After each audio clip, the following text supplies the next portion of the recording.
saying? And you ain't do nothing to him. You just been a brother to him, all that, try to teach him, try to help him out. But at the end of the day, the Most High shows you they spirit. You know what I mean? He showed you like, no, they're not about me. They're not for me. So I'm gonna remove them. I'm gonna remove them away from you. All right. He does this with family. He does it with family members. You know what I'm saying? He does this with with husbands, wives. You know what I mean? Children. He does it. The Lord. He'll create that separation. You know what I mean? If you really truly about keeping the laws of our God, man, you gotta keep the laws of the Father. Period. You know, that's mandatory. All right. And what we go through, you know what I'm saying? It works patience, hope, and it gives us experience on how to deal with certain situations again once they come up. So, you know what I mean? Just my just from like I said, man, just to share a little bit with you, you know what I mean? Whatever those doors is open, man, whatever hatred is out there, man, close that door. You ain't never got to speak to the person again afterwards, if that's the case, but at least you close that door, all right? So that's the most important thing. So we're gonna go into our Sabbath reading, and so last week we read Genesis chapter 7. I know we finished up. We read 6, and then we also completed chapter 7. All right. So now we're gonna go into chapter 8. So we see that the flood waters came. All right. The flood waters came. The Most High opened up. You know what I'm saying? The fountains of the deep, and also, you know what I mean. He caused it to rain 40 days and 40 nights. All right. First time you hear about rain in the scriptures, I believe. You know, because when you read earlier in the, you know what I'm saying, in Genesis, right? The Lord God caused a mist, you know what I'm saying, to water the earth. So it was a mist that, was able to water everything and cause things to grow and stuff like that, right? So from the precipitation and what you call dew and all that, that's how everything was watered. So remember, everything came up much easier at the time. So now when you start hearing about rain, you know what I mean, that covers the earth, this is mentioned in, like, I believe, chapter 7. All right. So now you see that also you see certain things about the dietary law Moses mentioned as well, right? About the clean beasts by sevens and the unclean beasts, you know what I mean, by twos. All right. So they're male and they're females, okay, so that they can keep seed alive in the earth. So we read about that, you know what I'm saying, in chapter 7. And also that shows you that even they had the dietary law back then. As Moses is narrating the story for us, he's showing us like, yeah, even the Most High was showing him that, yeah, the laws were before me. All right. So now let's get into. Oh yeah. Also, we also covered that the waters, you know what I'm saying, were so high, right, that they covered the highest mountain, right? And I believe we had looked up the highest mountain was uh was Mount Everest, all right. So we saw that was one of the highest mountains, on Earth, and it was, and like it says in the scriptures, that it was 15 cubits above that. So you gotta think about it. Noah was he was way up there, damn near in the atmosphere, you know. So you already know, like, dang, the air was probably just as thin and all of that. So now let's read this, okay? In chapter 8, we'll start at verse 1. So we know all life was basically, killed except for, for Noah and his family and the animals that were on the ark with him. So now let's get this. So now it says, and God remembered Noah and every living thing and all the cattle that was with him in the ark, and God made a wind to pass over the earth, and the waters assuaged. All right, meaning that they began to decrease. Okay, so the waters began to decrease over time. All right. So now it says, And the fountains also of the deep and the windows of heaven were stopped, and the rain from heaven was restrained. Excuse me, and the rain from heaven was restrained. All right. So the Most High basically he cut off the rain. You know what I'm saying? He basically began to cause the waters that were up under the earth to basically all decrease. All right, over time. It says, and the waters returned from off the earth continually after the end of 150 days. The waters were abated. All right. So 150 days. All right. The waters were abated. So they basically began to continue to decrease. So now it says, and the ark rested in the 7th month on the 17th day of the month upon the mountains of Ararat. All right. So make sure that you key into that. How we said that in the what? In the 7th month on the 17th day of the month. All right. So mark that. The 7th month, 17th day of the month. Okay. So Mount Ararat would basically be located in what we know as modern day Armenia. All right. So that's in the regions of the mountains where the ark actually rested. Okay. So it says, and the waters decreased continually until the 10th month in the 10th scene. All right. So now you see that the tops of the mountains were now being seen. That's how much of the water was basically beginning to deteriorate, all right, or basically disappear. So now, and it came to pass at the end of 40 days that Noah opened the window of the ark which he had made, and he sent forth a raven which went forth to and fro until the waters were dried up from off the earth. Okay. So now, so it's, and it says, he says at the end of 40 days, right?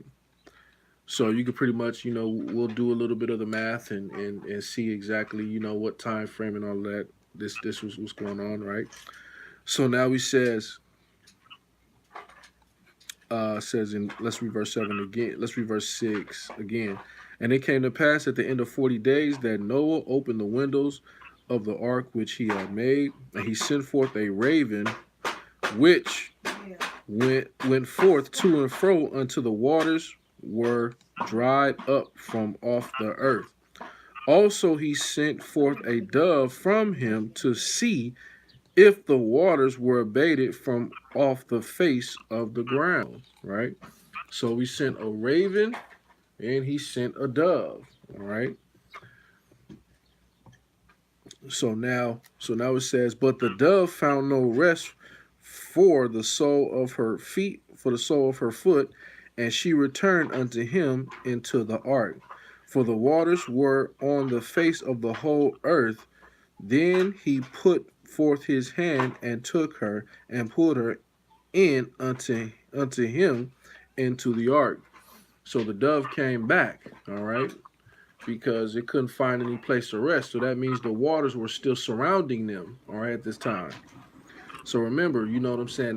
They were still like high in the mountains where the water had basically began to disappear. So now it says, but he stayed yet another 7 days, and again he sent forth the dove out of the ark. And the dove came in to him in the evening, and lo, in her mouth was an olive leaf plucked off. So Noah knew that the waters were abated from off the earth. So now when the dove had brought this olive leaf, right? It was basically a sign to him that the waters were basically gone from off of the earth. All right. So this means he would be able to allow, you know what I'm saying, the animals off the ark and allow them to go, you know what I'm saying, into the different regions, you know what I mean, where they needed to go. All right. So then it says, and he stayed yet another 7 days, and sent forth the dove, which returned not again unto him anymore. So now you see that the dove didn't return to Noah at this time anymore. All right. So it didn't come back.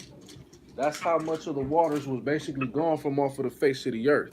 All right, to the point where it didn't have to come back to Noah. All right. So this was a good sign. So I'm like, I couldn't imagine spending no 40 days on a boat, man, and the waters, everything is rocky and shaky, and you know, and everything just falling. You got these animals on board. So now it says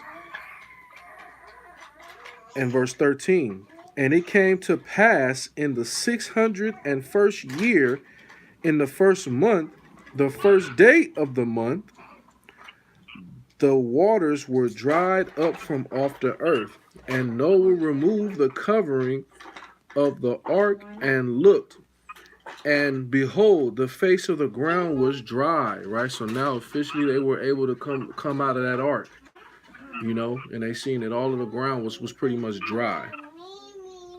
So now he says, and in the second month, in the 7th and 20th day of the month, was the earth dried. So now the earth was completely dry. All right. And God spake unto Noah, saying, go forth. What do you say? He said, go forth of the ark, thou and thy wife and thy sons and thy sons' wives with thee. And he said, bring forth with thee every living thing that is with thee, of all flesh, both of fowl and of cattle, and of every creeping thing that creepeth upon the earth, that they may breed abundantly in the earth, and be fruitful and multiply upon the earth. All right. So this was the commandment that was given to Noah. Okay. So that everything, all things will now, basically began to repopulate the earth. All of the animals, everything. Okay. They'll basically began to breed, and and the species will begin to exist all over the earth again. All right. So it's kind of, it makes a lot of sense, right? When you see like certain animals, right, that basically basically from the Middle East. You know what I mean? You're like, damn, how did they get way over here in the Americas? You know what I'm saying? Remember, because all of that land it was still in contact at one point, right? Most of them lands the animals were able to migrate and walk to, in different regions. So now, let's see. So now I'm gonna read verse 17 again. So it says, bring forth bring forth with thee every living thing that is with thee, of all flesh, both of fowl and of cattle, and of every creeping thing that creepeth upon the earth, that they may breed abundantly in the earth, and be fruitful and multiply upon the earth. And Noah went forth, and his sons and his wives and his sons' wives with them, every beast, every creeping thing, and every fowl, and whatsoever creepeth upon the earth after their kinds, right? Or their families. He says, went forth out of the ark. And it says, and every beast, every creeping thing, every fowl, and whatsoever creepeth upon the earth after their kind, went forth out of the ark. And Noah built an altar unto Yahweh, and took of every clean beast and of every clean fowl, and offered burnt offerings on the altar. You see that? So it shows you right there. He didn't take any of the defiled animals, right? He took all of the clean animals, and that's what he offered unto the Lord. Okay? And there's a reason why. Miss Ayla, why do you think the Lord did that? I mean, why do you think Noah, you know what I'm saying, offered the clean beast unto the Most High? Because he knew that it was unlawful offering the polluted one. Whoa, stop touching her. So, what'd you say, bro, Jay?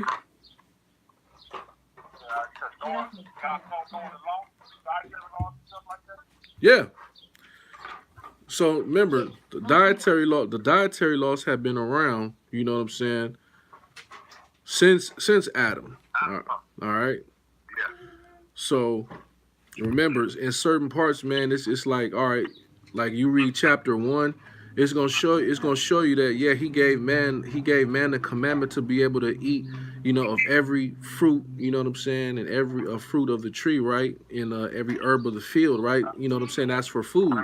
But he also gave that commandment for animal too, from, you know what I mean, of animals too, the clean animals. All right, because you see that he reiterates that in the next chapter, which we'll read as well. Okay, dealing with how how they, when you dealt with those sacrifices, right, they pretty much, you know what I'm saying, like the Levitical priests, they did eat those sacrifices, all right, of the oxen, the lamb, the goat, you know what I mean, they ate those, all right, they ate of those sacrifices. So so now, at this time, you'll see that, man, basically they sacrifice for themselves, all right. There was no Levitical priest that, offered sacrifices, for these, for individuals, all right, for like Noah, Abraham, etc., all right. They offered sacrifice on their own accord. So now it says in verse 21 in chapter 8, he says, "And the Lord smelled a sweet savor, and the Lord said in his heart, I will not again curse the ground any more for man's sake, for the imagination of man's heart is evil from his youth. Neither will I again smite any more everything living as I have done." So the Lord said he's not going to destroy the earth how he destroyed the earth anymore. Okay. Neither is he going to curse the ground, you know what I'm saying, out of anger, for man's sake. Okay. So remember, when he cursed the ground, that means nothing came up anymore the way it just yielded for man back then. All right, just imagine, once everything was watered, they'd come up full, beautiful, all of that. Orange-sized basketball, grape-sized basketballs, probably banana-sized footballs, all of that. All right, that probably came up in abundance to man. But then once the Lord cursed the ground, man, it made it even harder. Where man literally had to toil and dig, and you know what I'm saying, and wait for the time of the mist and all that. They went through famines, hardships, you know, because of that curse. That's why Lamech named his son Noah, because he felt like during this time, man, that, yeah, they were going to receive the rest that they needed. They were looking for that rest from the toil and the hardship that they were going through. All right. So now you see everything is now being given to Noah, all right, and his sons. So again, the Lord smelled a sweet savor. So that sweet savor, that's what calms the Lord down. That's what relaxes him. Hold on, let me pull up a scripture, man, that'll show that too. When he smells that sweet savor, that's what, like, all right, I'm good now.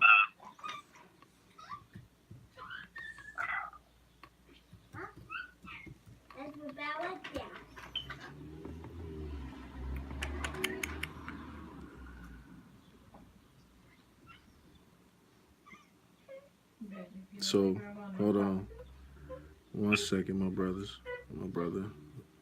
Where is it at? Okay, here we go.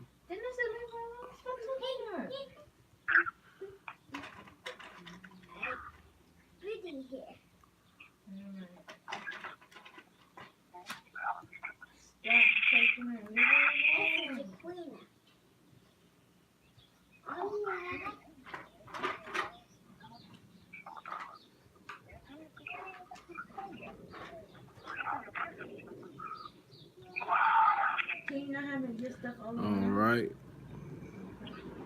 You got five? No.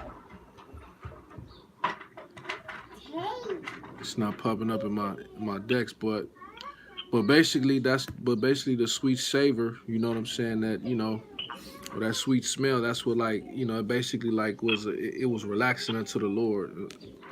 But here, I'll read a couple scriptures on it right here. So it says it says in Leviticus chapter 1 and verse 13, it says, "But he shall wash the inwards and the legs with water, and the priest shall bring it all and burn it upon the altar, and it is a burnt sacrifice, an offering made by fire of a sweet savor unto the Lord."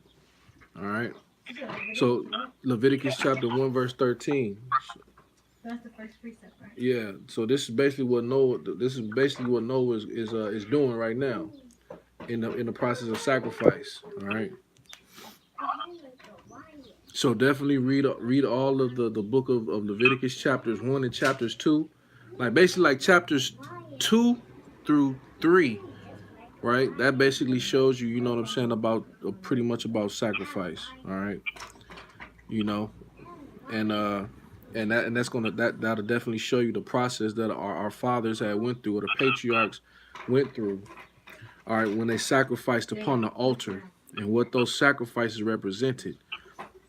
Some of them were peace offering, you know what I mean? Some of them were basically offering for you know, sin, all of that stuff. Okay. Some of them, you know, and that's the thing about Leviticus, because you know you'll be able to see the entire process, man, in which these brothers, these individuals, you know, they went through. All right. That's how we know the book of Job is older than what it is, because they still offer sacrifice on their own behalf, on their personal behalf. All right. So now it says, oh yeah, verse 20. Let's read verse 21 again. "And the Lord smelled a sweet savor, and the Lord said in his heart, I will not again curse the ground any more for man's sake. For the imagination of man's heart is evil from his youth. Neither will I again smite any more everything as I have done before." So it's like he's not going to destroy everything on, you know, it's basically destroy all life, all flesh, like he did, and only saved like 8 souls. Okay. And we see like a remnant of that promise, man, in the scriptures. You know what I mean? Because he doesn't, you know, and when you read in Revelations, he doesn't destroy all flesh like he did before, you know what I mean? So it's like, all right, the Lord is he's going to keep his word.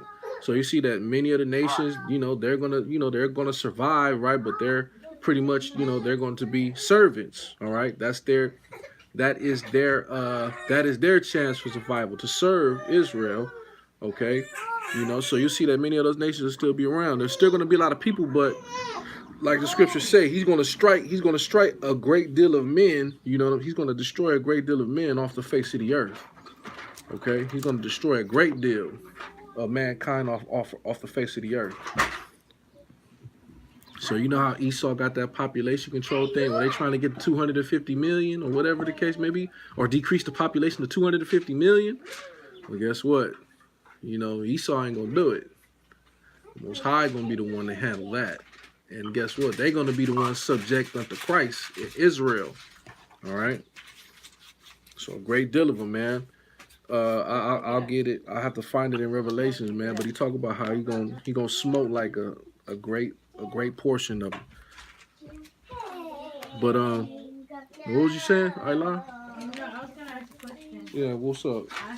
I was gonna say, you know, yesterday we was talking about how there's not gonna be any more hell or death, it said. Yeah. Well, if there's not gonna be any more hell or lake of fire, then what's gonna happen to the people who are in the lake of fire?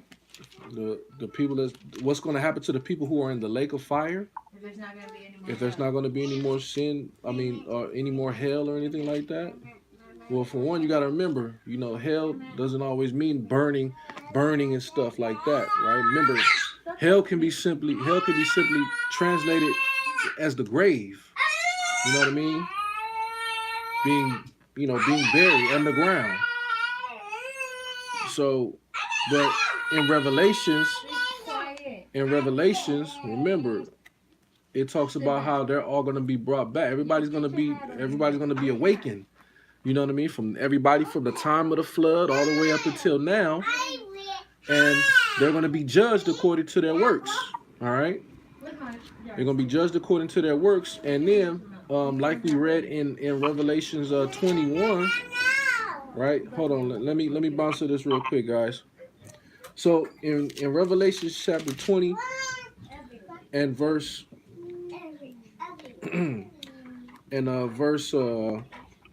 starting at verse 12, right?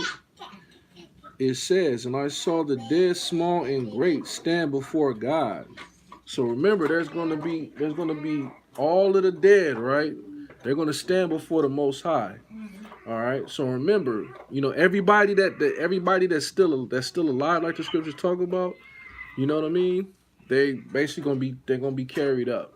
All right, and they're gonna be with Christ. All the Israelites that are still preserved by their works, they're gonna be carried up. They're gonna be with Christ. Okay, they're not gonna taste death. You know what I mean? So now everybody else that is already deceased, right? Outside of those that have already received their white robes, right? Like the scriptures talk about, everybody else, they're going to be judged. Everybody's going to be judged accordingly, all right? And I'll show you what they're going to be judged by. So he says, "And I saw the dead, small and great, stand before God, and the books were opened, and another book was opened, which is the book of life, and the dead were judged out of those things which were written in the books, according to their works. And the sea gave up the dead which were in it, and death and hell delivered up the dead which were in them, and they were judged every man according to their works. And death and hell were cast into the lake of fire. This is the second death. And whosoever was not found written in the book of life was cast into the lake of fire." So hell and lake of fire, not the one that's in here. No. Hell in the lake of fire, so no. Still going to be a lake of fire. Yes, there's still going to be a lake of fire where they're going to burn. All right. So remember, you got to think about it. Hell is like your permanent separation from God too. When you look it up in the Greek. All right, that's it. There's no more contact with you and the Most High. Once you've been judged according to your works, and your works is evil, that's it. Most High completely cutting you off at that point. There's no you coming back to be reincarnated and giving birth into another nation and none of that. You're done. That's it. The scriptures talk about that too. Now let's check this out. So the one you just read was Revelations what? This was Revelations 20. Revelation chapter 20, 12 through 15. And now I'm going to read Revelations chapter 21, right? And I'm going to read I'm going to start at verse 6. And it says here, "And he said unto me, It is done. I am Alpha and Omega." So this is Christ talking. "I am Alpha and Omega, the beginning and the end." Remember, Christ is the beginning and he is the end, all right? He is the first of the Father's creations, all right? Before even any of the celestial angels were created and all that, Christ was the first of the Most High's creation, okay? And he says, "And the end, and I will give unto him that is athirst of the fountains of the water of life freely. He that overcometh shall inherit all things." All right? "And I will be his God, and he shall be my son. But the fearful," right? "But the fearful, the unbelieving, and the abominable, and murderers, and whoremongers, and sorcerers, and idolaters, and all liars shall have their part in the lake which burneth with fire and brimstone, which is the second death." That is the spiritual death. That's how you know it's over at that point. You know what I'm saying? So he lets it be known, man. Like John is like letting it be known, like, yo, for those that were fearful, those are the people who were judged according to their works, who were not found written in the book of life. You're not found written in this book of life. That means you were fearful. That means you were unbelieving. You ain't believing the Messiah. You say he ain't exist. You see what I'm saying? You ain't believing the truth, the law, statutes, commandments. He says the abominable. You know what I'm saying? Those that were homosexuals, lesbians, transgender, pedophiles. You know what I'm saying? Anything that was abominable. Those that loved sex with animals. You know what I mean? Murderers. If you was a killer, psychopath. Be quiet. You see what I'm saying? Stop saying that. Serial killer. What I You know what I mean? Hitman. You know, all of that. That's dealing with murder. He said they're gonna be what? They're gonna be a part of the lake of fire. Whoremongers, adulterers, adulterers, porn stars, strippers. You know what I mean? Anything that has to deal with fornication, you know, that's going into the lake of fire too. Sorcerers, you know, those that want to those that want to practice white magic, black magic, you know, any of those things like that. Idolaters, if you want to worship man, woman, child, uh, toys, you want to worship, you know what I'm saying? What you call it? Wood, stone, money, jewels, whatever you decide to put before the Most High and give more power and credence to Him and call it God, guess what? Satan, you an idolater. He says all liars. You want to say Caesar Borgia, the white image, the fake white image of Jesus Christ, you know, that's God, guess what? You know what I'm saying? Your ass is going into the lake of fire. You know what I mean? You want to be a perpetual liar, lie to women, all of that stuff, guess what? You going into that fire. You know what I mean? You want to make up lies, different philosophies, and teach against what the scriptures say, guess what? All liars, right, shall have their part in the lake of fire which burneth. I mean, that burneth with fire. That in brimstone, that's the second death. You see what I'm saying? So there's a laundry list of people, man, that's gonna end up in the lake of fire for real. You know, like I said, you want to worship Buddha, you want to worship Krishna, you know what I mean? You want to worship Allah, you want to worship Caesar Borgia, you know, you want to worship Satan. Guess what? You going into that lake of fire. You want to be an atheist. You don't want to believe in nothing. Guess what? You unbelieving. So guess what? You going into that lake of fire. Well, I didn't murder nobody, but yeah, you broke the Sabbath.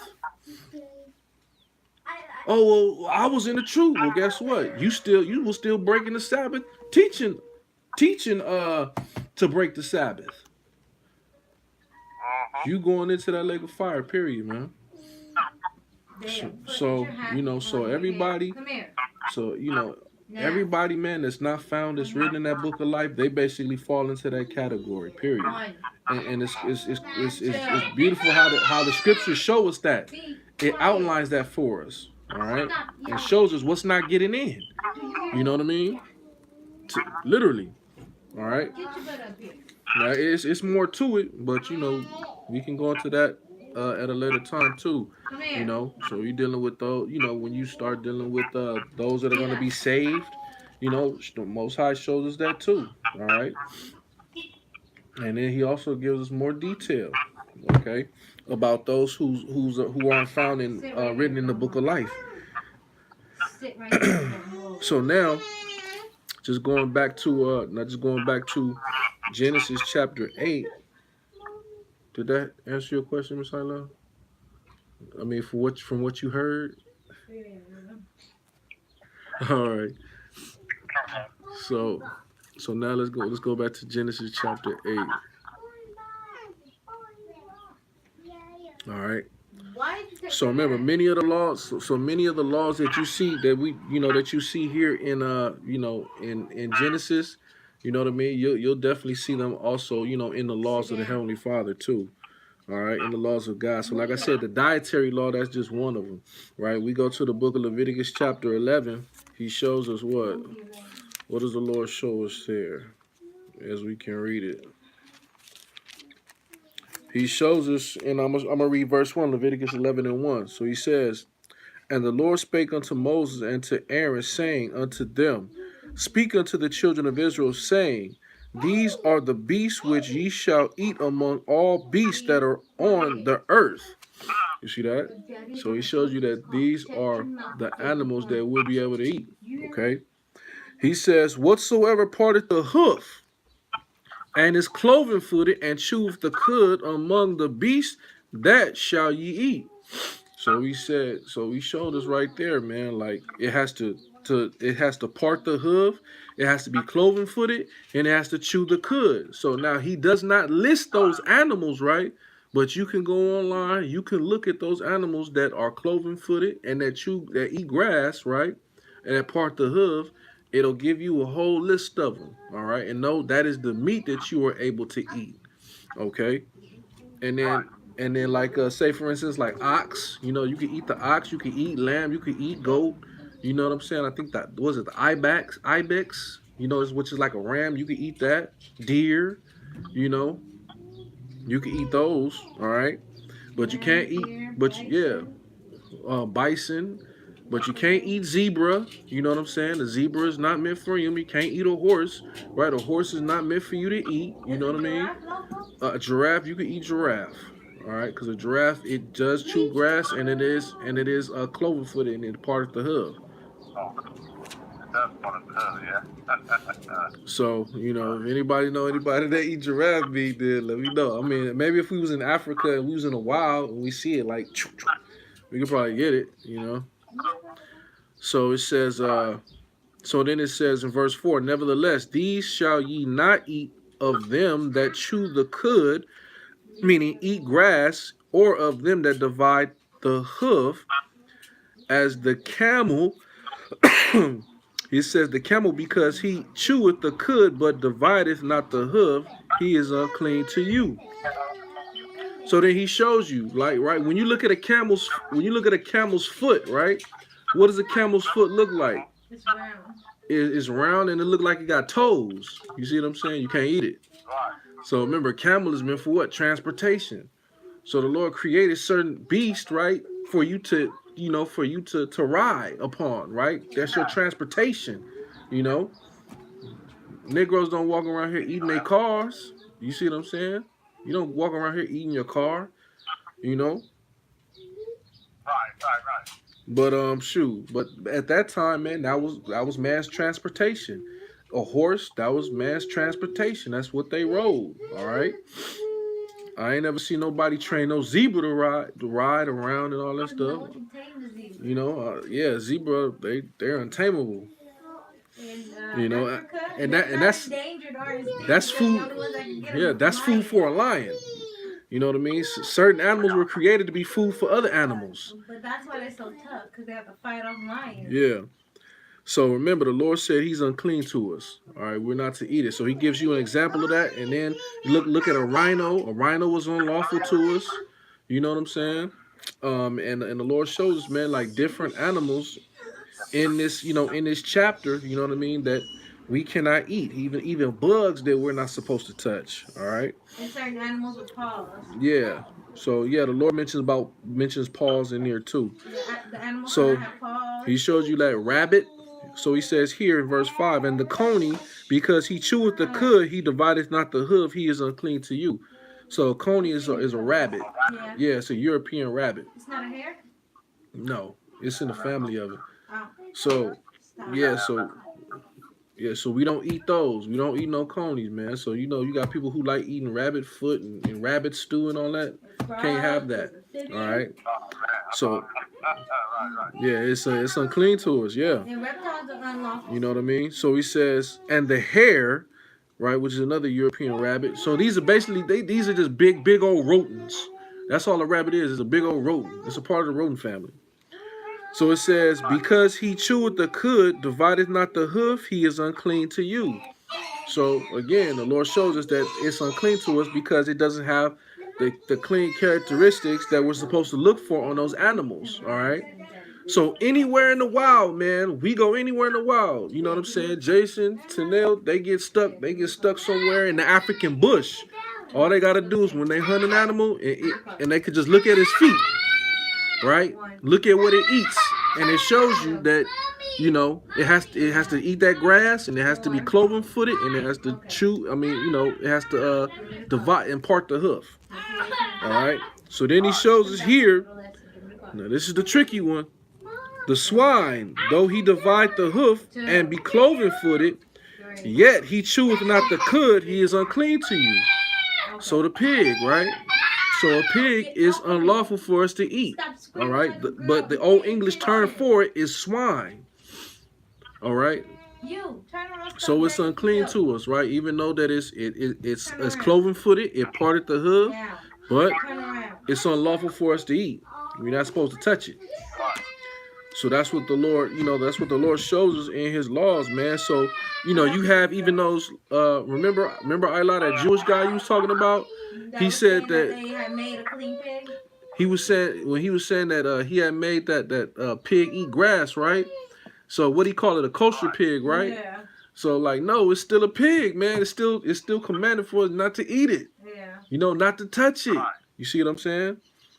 So he says, of their flesh shall ye not eat, and of their carcass ye shall not touch. They are unclean to you.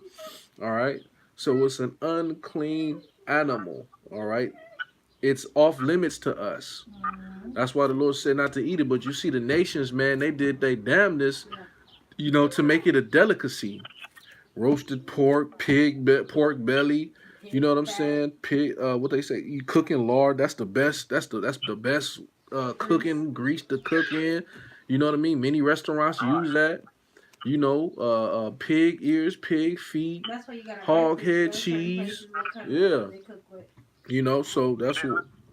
Yep, chitlins, the pig butt and the intestines. You know what I mean? Look, they had what's that one cartoon, man? Cow and Chicken. Remember Cow and Chicken? If anybody ever was a Cartoon Network head, how they ate pork butts. Their mom and dad was serving pork butts, and they be tearing them things up. So now as a kid, you be like, damn, I want a pork butt. You know what I mean? It looks good because they got the cartoon eating it. Remember, so they know that the TV, the images influence people. So that's why they'll push out little stuff like that, man. So that's why your children got to be careful what they watch too.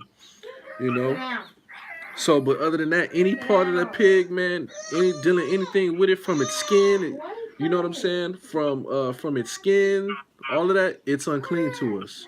All right. Yeah, people eat them fried. So even what they call them, pork rinds. Pork rinds. You gotta leave those alone too. You know what I mean? That was one of my favorites in the world. The pork rinds with the hot sauce. I used to love that. With the little pig fat in the middle? No, I never seen those. They do have some. The pork rinds with the pig fat. I ain't never seen those. I was It's like, that extra little juicy part. It's like soft. yeah. Fried fat. Oh. In the crevice. I think I did eat that probably a long time ago, man, but I didn't know what that was. So It was fat. yeah, but I didn't know all that. So all of those things, man, that's what we're supposed to. Those animals we're supposed to abstain from. All right, the Lord makes it perfectly clear. So then, but you'll see like how evil and wicked these nations are, man, that do it. They'll sit there and they'll fry a whole pig, man. You see like Polynesians, Polynesians, those in Polynesian culture, those from New Zealand and all that stuff, wherever the children of Japhet are, you see that, man. They heavy with that pork. That's why their diet is so bad. That's why they gain weight and all of that stuff, man, real bad because, they overweight. They get overweight real fast because the way they eat. You know what I'm saying? They eat that pork, man. And it's disgusting to the body. You know what I mean? So basically, you taking on the spirit of that animal. That animal is a glutton. Has a gluttonous spirit to it anyway. And it receives nutrition off of trash. The trash that you throw away. So you ain't supposed to touch it. So now it says in verse 9, these shall ye eat of all that are in the waters, whatsoever hath fins and scales in the waters, and in the seas, and in the rivers, them shall ye eat. All right. So it has to have fins and scales. Okay. So me and Jason go out fishing, right? We stuck in the middle of nowhere. We go out fishing. We got the scriptures, right, to let us know. All right, what can we eat, bro, Jay? All right, the Lord said here it has to have fins and scales. Okay, well, let's go fishing. So we go fishing, man, and we catching fish, right? We got a whole bunch of fish. So now we gotta look at them, see the ones we can eat, what we cannot eat. So okay, well this right here, this a catfish. We can't eat that. That's nasty. Ugh, we gotta throw that back. Okay, now we got here. Okay, we got a tuna fish. Okay, so we can eat the tuna fish. We can have that. You know what I'm saying? It has fins and it has scales on it. Okay. So my thing is like for most If you go and you Yeah. buy it, you go to the Sit up. market Sit and down. you go to like the seafood aisle. Sit. Just always make sure your fish is whole, Get off. so you can know what type of fish it No. is. Make sure it got No. the scales and the fins on it, so you know exactly if it's lawful for you to eat or Stop not. spitting. You know what I mean? That's like the smartest. That's the smartest thing to do. You try to buy it packaged, already skinned and cut and all that stuff, man.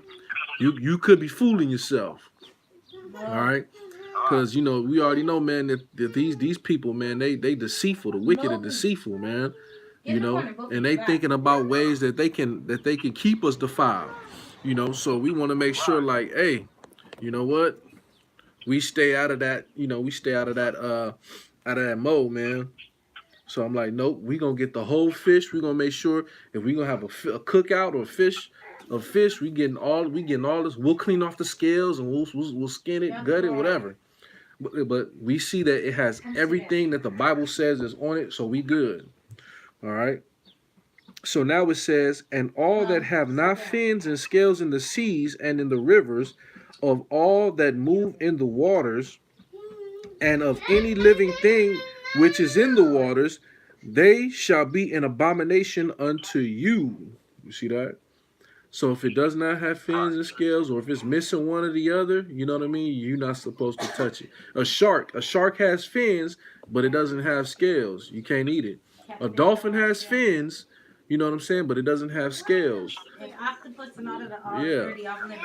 Octopus and all that stuff. Octopus neither has fins nor scales. A crab doesn't have fins or scales, so you can't eat it. Shellfish, oysters, the aphrodisiac, you know what I mean? You can't have those either. You see what I'm saying? Oh man, it increases my sex drive and libido. Nope, still can't eat it. It doesn't. You know what I'm saying? So so you gotta stay away from that stuff. All right. And how they do it so subtly now is that they liquefy them, and then they'll use they'll put it in your vitamins. They'll have it in your pills. You know what I mean? You got to be careful. All right. So yeah. Like So gelatin is a hidden ingredient. yeah. Glycerin. Right.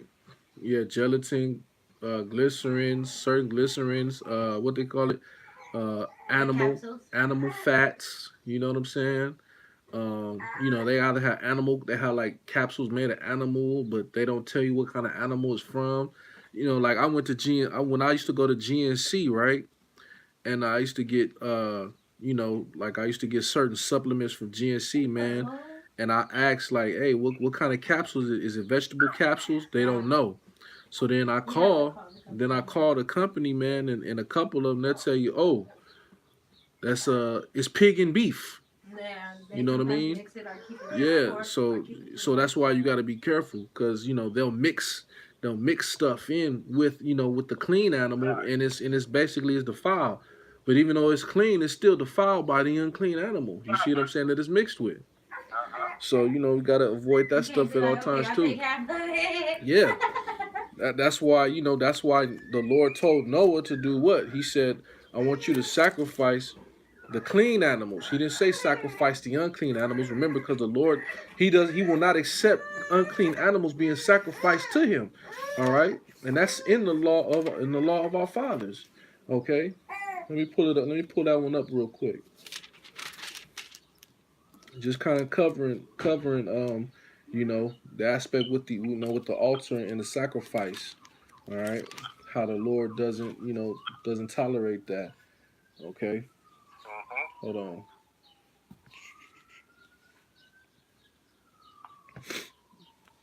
Let me pull it up. Let me go to my Blue Letter app.